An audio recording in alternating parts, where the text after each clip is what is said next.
ñëpp ñi nga xam ne ñoo ñuy seetaan waxtu wi ci 2STV alors Ousmane Sonko man damay wax ne qu'on le veuille ou pas qu'on l'accepte ou pas c'est une réalité politique qui existe au Sénégal et li ko may mooy li professeur doon développé sànq c'est-à-dire que d'abord en méthode de ciblage j'ai l'impression que ni Ousmane Sonko très tôt dafa xam fan la jëm ak fan la war a dóoree c'est-à-dire que c'est pas quelqu'un qui parle comme ça pour parler il a voulu parler à un public à une opinion précise. Il se dit peut-être une chose très simple, c'est que Sénégal depuis 1960, il y a des gens comme le disait Assane tout à l'heure yi nga xam ne ñoom ñooy bénéficier wu ci te dañ ci ñëwaat léegi ci prébande yi. ñoom ñooy bénéficier wu ci di ñu yore pouvoir gi. ñooñu da nga leen di fekk ci nguuru politique gi da nga leen di fekk ci économie bi da nga leen di fekk ci sëriñ si da nga leen di fekk feneen. am ci ñu mel ne Babacar ak Pape Alé ak man ak Assane. ñoo xam ne peut-être ay sénégalais lañ di fay l'impôt comme sénégalais yëpp mais depuis 1960 il se pose une question très simple mooy ñoom lan la leen seen réew jariñ en réalité. question simple la ñuy posé lan lay jëriñ ñenn ñi dañ naan la wéy Sénégal moo la jàngal école ba nga feebaree moo la faj et cetera mais tu te dis et après Sonko nous dit quelque chose de très simple. moo di ne man je veux une chose bu yomb mooy li nga xam ne moom la Sénégalais yi di produire ñun ñëpp ñu séddoo ko.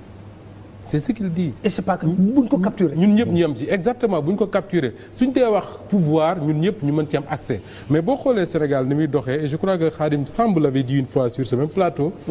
En parlant de football mu doon wax ne li ko jaaxal mooy footballu Sénégal depuis 1960 ba léegi les mêmes têtes ñoo fay nekk di remplacer ñun aussi Sénégal dafa mel ne dafa am une famille de gauche une famille de droite ñoom ñooy remplaçante ci pouvoir bi.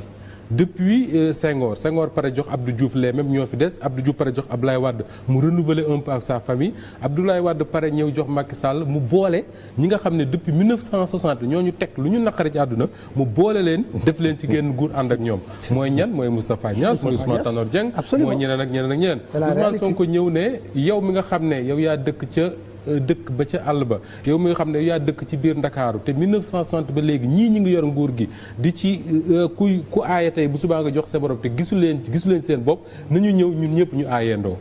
c'est ce qu'il dit man noonu laa comprendre ñun ñëpp ñu aayandoo mooy du man Ousmane man maay incarné réew mi ne maa man lépp man maa ko yore man maa koy changé mais su ngeen ma ko dénkee ma bokk kook yéen ñu changé ko mais loolu dafa bari ay jeunes yu bari dañ ci gis seen bopp. te dafa am benn phénomène boo xam ne je dis également que c'est une réalité soo xoolee tey dans les réseaux sociaux parce que ñun ñëpp.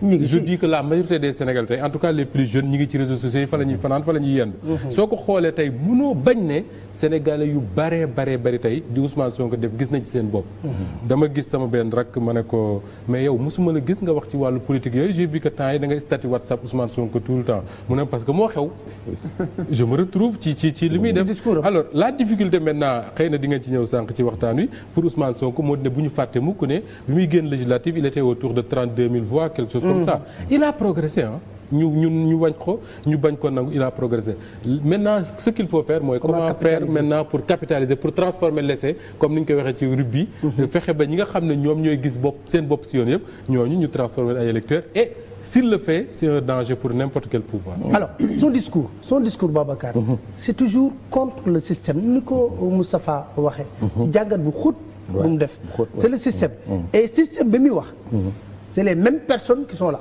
C'est vrai parce que Ousmane. C'est le même système c'est les mêmes personnes boo xoolee aujourd'hui le président de l'Assemblée nationale moo bâtir système u Senghor.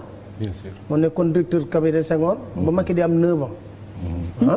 donc loolu c'est des faits c'est des réalités. c'est le même système aussi moom moo bâtir bu Abdou Diouf. non Tanor sax ñam na bu Senghor ñam na bu Abdou Diouf d'ailleurs pour l'affaiblir la ñu wax oui c'est on donne pas un pays à un enfant aventurier.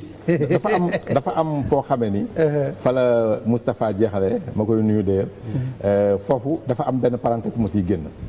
xam nga politique dafa doy waar. man am naa sañ-sañ daal di xalaat ni ñoom.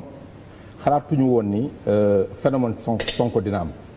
ba benn moment et ils l'ont fait exprès dañoo jox doole Ousmane Sonko à pair ak majorité parce que dañoo amoon tendance écarter des autres opposants xam nga li nga xam ni moo amoon 2007 c'est élection Ablaye Wade nga xam ni il est passé au premier tour Idrissa Seck nekkoon deuxième ñoom bi Sonko di commencer jóg ñu xam ni jeunes yi topp nañ ko xalaatoon nañ ni Sonko bu ñu ko mayee buzz pouvoir bi laa wax de yokk ko doole dinañ ko génne ci position boo xamee ni dina sonal opposition bi mais du mën a dab Macky Sall loolu stratégie la boo xam ni un peu machiavélique c'est vrai mais que pouvoir bi def ci Ousmane Sonko mais malheureusement pour eux dañoo dem ba ci biir Sonko ëpp leen doole parce que au début affaire aux réseaux sociaux la ñu doon wax ñu demati deuxième étape mu romb réseaux sociaux nekk réalité mais léegi nag phénomène la il est devenu un phénomène pour ñaari affaire yoo xam ne benn bi dama ciy fekk si. à lui seul il a rempli.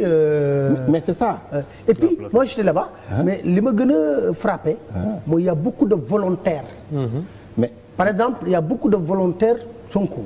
ay jeunes parce que li muy incarné la organisation bi ñoom ñoo ay jeunes étudiants ñoo yor organisation voilà. li muy incarné la jeunesse bi muy incarné du point de vue de son âge. relativement jeune. mais beneen affaire bi aussi mooy ni mu génne la. le style. léegi sénégalais yi dañoo gis parce que discours bi rek Sonko dafa weesu discours ah. xam nga li muy wax nii tout le monde peut le dire ah ñëpp waxoon nañ ko. Macky Sall waxoon na ko. donc ñoom ñoo ko dàqoon a wax. mais pourquoi moom discours am daal di capter plus que les autres. parce que tout simplement fi mu jaar la sénégalais yi en tout cas ñi ko topp wala ñu ëpp sénégalais dañoo yaakaar ni Sonko.